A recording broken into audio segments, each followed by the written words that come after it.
Fridtjof Schuon, La transfiguration de l'homme. Deuxième partie, l'homme, la vérité et la voie. Chapitre, caractère de la mystique volontariste.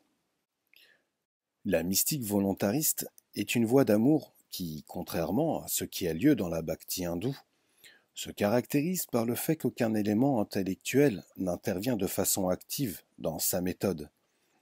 Aussi, les qualifications qu'elle exige sont-elles presque exclusivement morales. Elle exige tout au plus une prédisposition générale qui deviendra, ensemble avec les facteurs moraux et au contact de la grâce, une vocation, entre guillemets. Cette mystique vit bien de symboles dogmatiques et de concepts théologiques, mais non d'intellection. Elle est tout entière centrée sur l'amour, la volonté avec des concomitances émotives, et non sur la gnose. En un certain sens, la mystique volontariste est négative, entre guillemets, puisque sa méthode, à part les grâces sacramentelles, consiste surtout dans la négation des appétits naturels, d'où le culte de la souffrance, l'importance des épreuves et des consolations.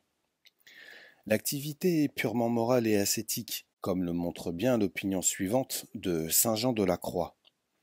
Ouvrez les guillemets. De par sa nature, celui-ci, ouvrez la parenthèse, notre esprit, fermez la parenthèse, est limité à la science naturelle. Mais Dieu l'a doué pourtant d'un pouvoir obédientiel vis-à-vis du surnaturel, afin qu'il puisse obéir, lorsqu'il plaît à notre Seigneur, de le faire agir surnaturellement. À proprement parler, aucune connaissance n'est accessible à l'esprit, sinon par voie naturelle. Toutes doivent donc nécessairement passer par les sens. Fermez les guillemets. Ouvrez la parenthèse. La montée du Carmel. 1, 2. Fermez la parenthèse. C'est la négation de l'intellect, la réduction de l'intelligence à la seule raison. Dans une telle perspective, il n'y a aucune place pour l'intellectif, il n'y a aucune voie pour lui. La conséquence, c'est qu'il est condamné à s'occuper de philosophie. Il ne peut suivre la voie de l'amour, la seule qui lui soit offerte, qu'en marge, vu son besoin de causalité et le caractère de son aspiration. Sa vocation particulière tombe pour ainsi dire dans le vide. Un caractère particulièrement frappant de la mystique volontariste est l'humilité sentimentale, qui apparaît comme une fin en soi et qui exclut tout concours de l'intelligence.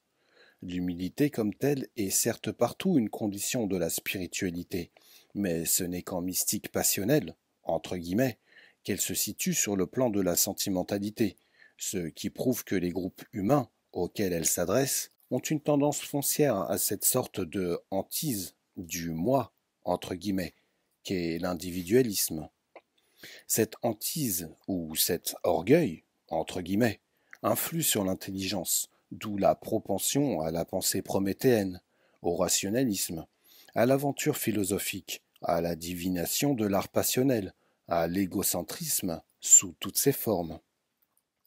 Chez les groupes humains dont la mentalité n'est pas centrée sur l'individu et le point de vue individuel, l'ascèse ne saurait mettre l'accent sur l'humiliation systématique et aveugle et contraire à la nature des choses, autant qu'à l'intelligence. Si nous répartissons les hommes en deux groupes, les contemplatifs et ceux dont la vocation naturelle est dans l'action, nous dirons que les premiers sont beaucoup moins hantés par l'ego que les seconds, et même que l'élément passionnel a chez eux quelque chose de quasi impersonnel, en ce sens que leur passion est bien plus la passion en soi que celle de tel moi, entre guillemets. Elle n'empiète guère sur leur intelligence, d'autant moins que celle-ci détermine la passion, et non inversement. Ce qui distingue peut-être le plus le métaphysicien né de l'homme ordinaire, c'est que, chez le premier, la passion s'arrête là où commence l'intelligence, tandis que chez le second, l'intelligence ne s'oppose point par elle-même à l'élément passionnel, dont elle devient même volontiers le véhicule.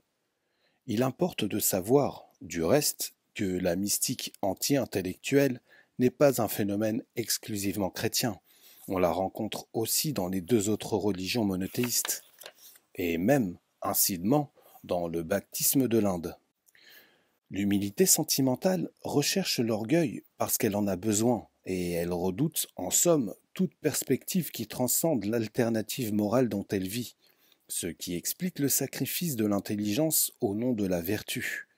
Sainte Thérèse d'Avila, dont l'intelligence était vive, n'avait aucune peine à reconnaître les dangers de cette position, mais elle n'y a apporté aucun remède décisif, vu le caractère empirique de son propre point de vue.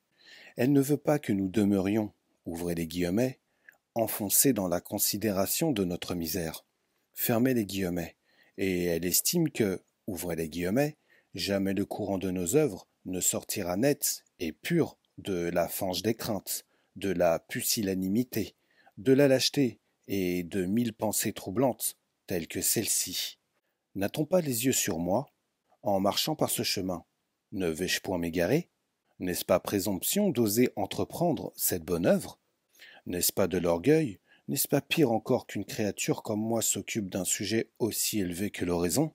N'aura-t-on pas de moi une opinion trop favorable si j'abandonne la voie commune et ordinaire?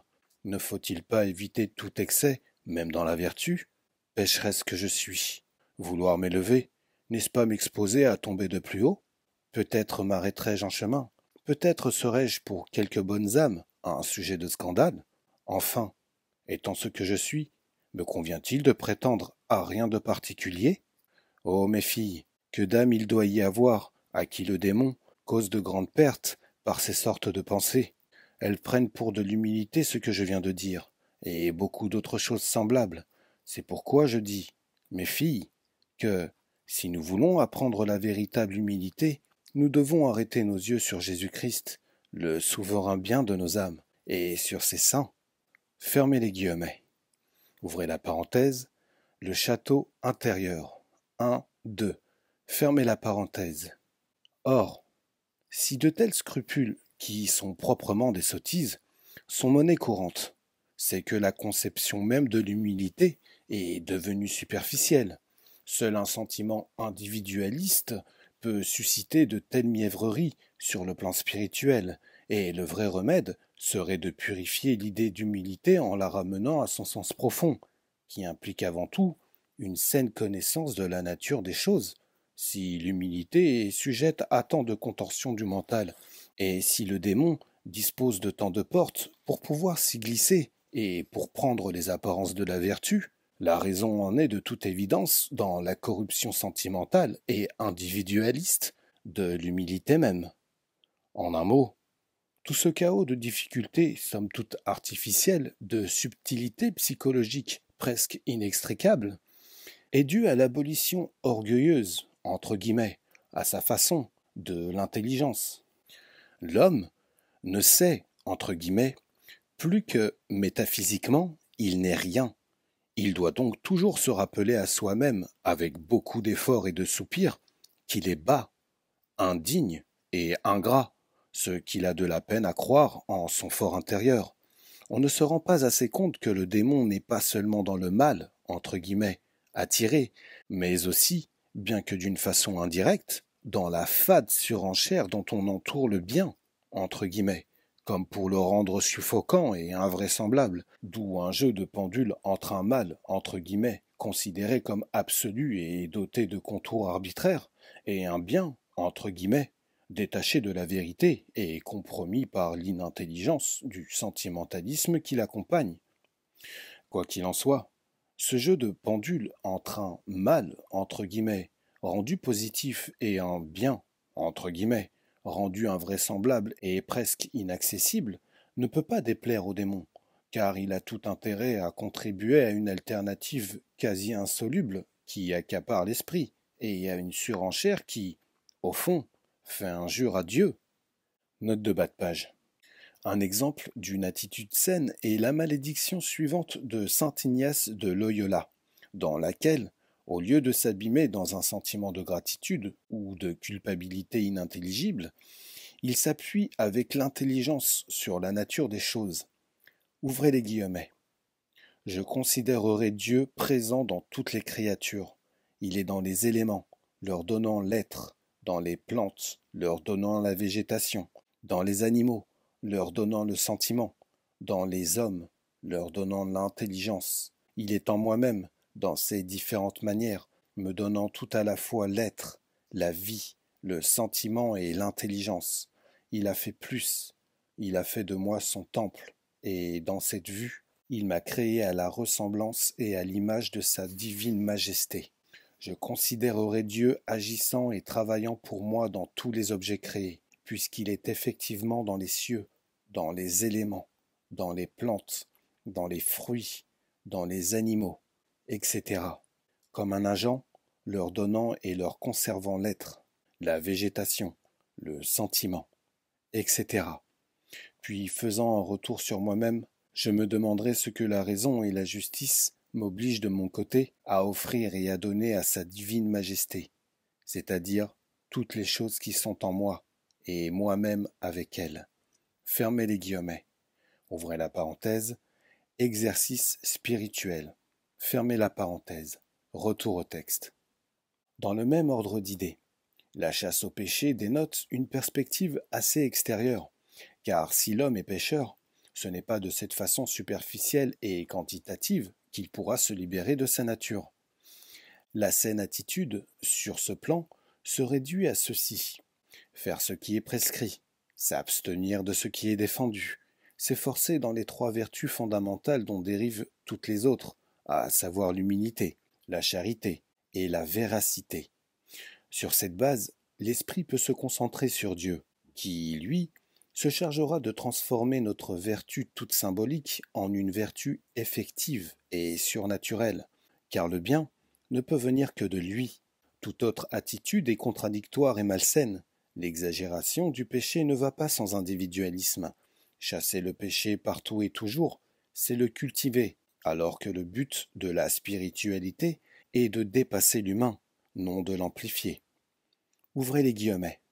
Soyez parfaits, comme votre Père au ciel est parfait. Fermez les guillemets, a dit le Christ. Or, la perfection de Dieu est bien heureuse, en sorte que celle de l'homme doit avoir, elle aussi, un aspect de sérénité et de paix que confère la contemplation de la vérité. Il est vrai que l'homme, c'est la volonté libre, mais la liberté vient de l'intelligence, et c'est celle-ci qui caractérise l'homme en premier lieu. La doctrine sanjuaniste est celle du vide ou de l'obscurité selon la foi, l'espérance et la charité, vide de l'entendement, de la mémoire et de la volonté. Cette conception de l'espérance et de la charité est universelle, mais non celle de la foi, car ici, le vide devrait être non la négation de l'intelligence pure, mais celle du mental, de la pensée formelle. En d'autres termes, au lieu que l'entendement s'éteigne devant le dogme, c'est le mental qui doit s'éteindre, non devant le dogme, mais devant la pure intellection, la vision intellective directe et supraformelle. Cela est évident, car si l'amour est le vide de la volonté et que l'espérance est le vide de la mémoire, la foi sera logiquement le vide d'une faculté se situant au même niveau, à savoir le mental, la raison.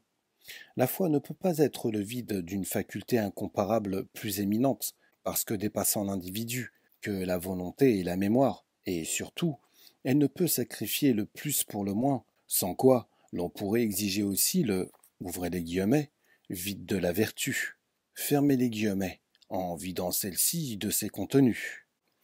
Quand saint Jean de la Croix dit que, ouvrez les guillemets, l'âme ne s'unit ici-bas à Dieu ni en comprenant, ni en jouissant ou imaginant. Fermez les guillemets. Il faudrait pouvoir comprendre, en ce qui concerne la première des trois facultés, ni en pensant. Et quand il est dit que, ouvrez les guillemets, la foi dépouille l'entendement et par sa nuit l'empêche de comprendre. Fermez les guillemets. On aimerait lire, elle l'empêche de raisonner. On ne saurait mettre l'intelligence pure qui est, ouvrez les guillemets, quelque chose de Dieu, fermez les guillemets, sur le même plan que les facultés strictement individuelles. Si saint Paul dit que, ouvrez les guillemets, la foi est la substance des choses qu'on espère, une conviction de celles qu'on ne voit pas, fermez les guillemets. Cela ne signifie pas en soi, mais cela peut signifier inclusivement et accidentellement ce qu'entend le docteur espagnol, ouvrez les guillemets. Bien que la raison adhère absolument à ces choses avec fermeté, elle ne se découvre pas à l'intelligence, car si elle se découvrait, la foi n'existerait plus. Fermez les guillemets. La connaissance théorique la plus parfaite ne saurait abolir l'ignorance existentielle. La preuve en est qu'il ne suffit pas d'avoir cette connaissance pour se comporter comme si l'on voyait Dieu. En revanche, la connaissance métaphysique est la clé certaine pour la réalisation de la vérité. L'intellection, à elle seule, a déjà le pouvoir de purifier le cœur, en sorte que bien des complications plus ou moins hasardeuses d'une ascèse individualiste deviennent superflues. La différence entre la foi comme croyance et la foi comme gnose consiste en ceci que l'obscurité de la foi, chez le croyant ordinaire, est dans l'intelligence, alors que chez le métaphysicien elle est dans la volonté, dans la participation d'être. Le siège de la foi est alors le cœur, non le mental, et l'obscurité vient de notre état d'individuation, non d'une intelligence congénitale. La foi du sage, du gnostique, entre guillemets, si l'on veut, a deux voiles, le corps et l'ego. Il voile non pas l'intellect, mais la conscience ontologique. La sagesse, toutefois, comporte des degrés. Il serait tout à fait illogique ou disproportionné de se demander comment les limitations de l'individualisme mystique s'accordent avec la sainteté et les signes les plus évidents de la grâce divine, extase, lévitation et autres, car le génie religieux et l'héroïcité des vertus fournissent une explication suffisante et pour le miracle de la sainteté et pour les miracles des saints. L'envergure de l'intelligence est une toute autre question. Il est trop évident qu'on ne saurait affirmer, au point de vue catholique, pas plus qu'à tout autre point de vue traditionnel, que l'héroïcité des vertus et les miracles suffisent pour prouver la valeur universelle d'une doctrine, sans quoi le catholicisme, par exemple, devrait accepter non seulement la théologie palamite à cause de saint Séraphin de Sarrow, mais même les doctrines asiatiques à cause de la sainteté incontestable de certains de leurs représentants. On ne peut donc faire valoir, comme critère de valeur ou de perfection intellectuelle, des doctrines sanjuanistes et thérésiennes, la sainteté de leurs auteurs, bien que cette sainteté soit une garantie d'orthodoxie intrinsèque, et même plus que cela. C'est-à-dire que toutes les voies spirituelles tendent vers l'union. Il est normal par conséquent que la sainteté en soi puisse comporter des états, entre guillemets, et des stations, entre guillemets, qui dépassent l'étroitesse éventuelle de son point de départ ou de sa forme initiale. Si le but est l'union, note de bas de page, il est vrai que l'union comporte des modes et des degrés, mais il s'agit ici de, ouvrez les guillemets, l'union comme telle, fermez les guillemets, et non de, ouvrez les guillemets, telle union, fermez les guillemets. Retour au texte. Celle-ci doit pouvoir s'annoncer en cours de route.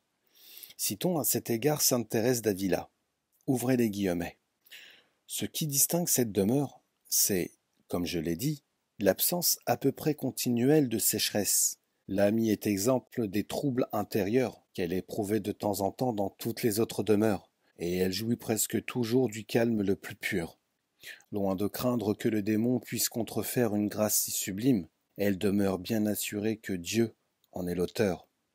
D'abord, comme il a été dit, parce que les sens et les puissances n'y ont aucune part. Ensuite, parce que notre Seigneur, en se découvrant à elle, l'a mise avec lui en un lieu où, selon moi, le démon n'oserait s'introduire, et dont le souverain maître lui défend d'ailleurs l'entrée. Là, notre Seigneur favorise l'âme et l'éclaire au milieu d'une paix si profonde et d'un si grand silence, que cela me rappelle la construction du temple de Salomon, où l'on ne devait entendre aucun bruit. Fermez les guillemets.